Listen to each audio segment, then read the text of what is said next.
पूर्णिमा जी। माननीय अध्यक्ष महोदय, मेरे द्वारा जो प्रश्न पूछा गया है उसे ठीक ठीक ठीक ठीक ठीक। माननीय अध्यक्ष महोदय, मेरे द्वारा जो प्रश्न पूछा गया है उसे ही उत्तर के रूप में मुझे वापस दे दिया गया है महोदय। मैंने अपने प्रश्न में स्वयं ही बताया है कि 2018 में जब हमारी सरकार थी तब उन्होंने 86 बस्ती को जो है लीज के लिए मंजूरी प्रदान की थी। मेरा और मंजूरी प्रदान की थी, पर वहाँ के जो स्थानीय निवासीगण हैं उनका यह मांग था कि उन्हें मालिकाना हक मिले। तो मैंने सरकार से मंत्री जी से यही प्रश्न पूछा है कि उनके मालिकाना लीज के स्थान पर मालिकाना हक देने के संबंध में मेरा प्रश्न था महोदय। तो मैं मंत्री महोदय से और इस सरकार सदन के माध्यम से सरकार को बताना चाहूंगी कि जो वहाँ निवासरत बस्ती वासी हैं, वहाँ ज़्यादातर जो लोग हैं वो आदिवासी, दलित, पिछड़ा और गरीब तबके के लोग हैं महोदय। तो उन्हें मैं सरकार से मांग करती हूँ कि उन्हें मालिकाना हक देने का जो है वादा पूरा किया जाए, क्योंकि इस संबंध में महोदय कांग्रेस और झारखंड मुक्ति मोर्चा ने भी उन बस्ती वासियों को चुनाव के दौरान ये वादा किया था। माननीय विधायक श्रीमती कल्पना मुर्मू सोरेन जी भी वहां गई थी और उन्होंने मालिकाना हक देने का वादा किया था जब उनकी झारखंड मुक्ति मोर्चा की सरकार बन जाएगी। तो मैं मंत्री जी से यही आग्रह करती हूं कि वो जल्दी से जल्दी इस पर कानून बनाकर जो है मालिकाना हक देने का वादा पूर्ण करें महोदय। माननीय मंत्री जी।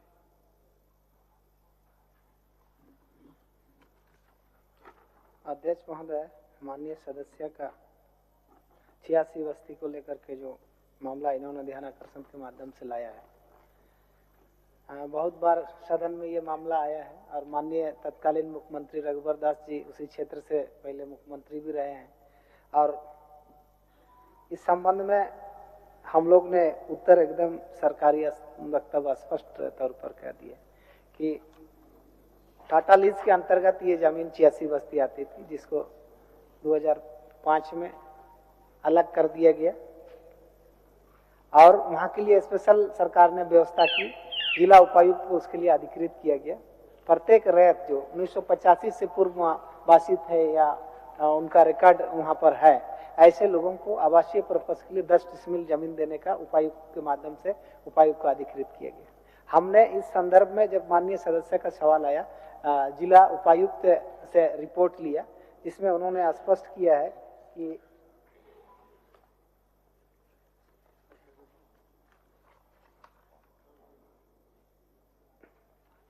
अब तक विभागीय संकल्प 817 दिनांक 22/2/2018 के आलोक में 86 बस्ती अंतर्गत लीज बंदोबस्ती से कुल 1198 आवेदन प्राप्त हुए थे बंदोबस्ती के लिए,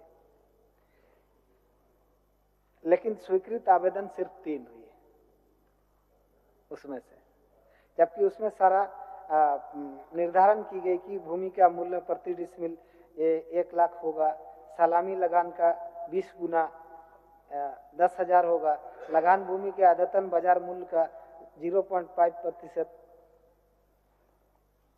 दर होगा और 30 वर्षों का लगान जो है ना 15,000 रुपया होगा। इस तरीके से पूरा व्यवस्था उपायुक्त के माध्यम से की गई थी, लेकिन मात्र 3 लोगों ने आवेदन लोगों का हुआ है, लेकिन मात्र 3 लोगों ने इसमें बंदोबस्ती कराया।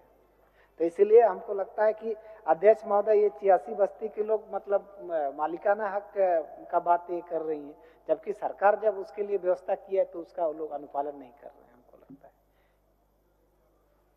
माननीय सदस्य महोदय, मतलब मैं ये मान सकती हूँ कि माननीय हमारी विधायिका कल्पना मुर्मू सोरेन जी ने जो वहाँ वादा किया था चुनावी दौरे के दौरान, उन्होंने सभा में ही वहाँ के बस्ती वासियों से ये वादा किया था कि वो झारखंड मुक्ति मोर्चा की सरकार बनने पर मालिकाना हक उन बस्ती वासियों को देंगे। तो क्या उनका वादा गलत है महोदय?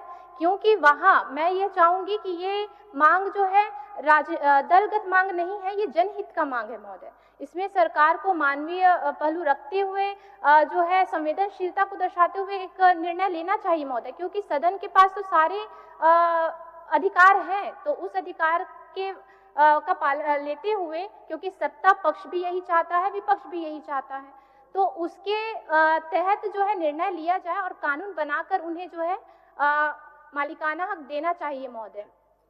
माननीय मंत्री जी। आप हस्ताक्षरी नहीं है। अध्यक्ष महोदय, चूंकि सरकार के व्यवस्था के बावजूद जो लोग इस व्यवस्था को नहीं करना चाह रहे हैं तो ऐसे ही अतिक्रमणकारी कहलाएंगे। ऐसे लोग, सरकार ने उनके लिए संवेदनशीलता के साथ एक व्यवस्था की है, कैबिनेट के निर्णय के आलोक में उन उपायुक्त को अधिकार दिए, उसके बावजूद भी उन्होंने उसका अधिकार का फायदा नहीं लिया, बल्कि अनाधिकृत रूप से वो लोग वहां पर, इसलिए इस पर कोई विचार नहीं किया जा सकता अध्यक्ष महोदय अभी फिलहाल। माननीय मंत्री जी को सुझाव देना चाहते हैं। आलोक में हो।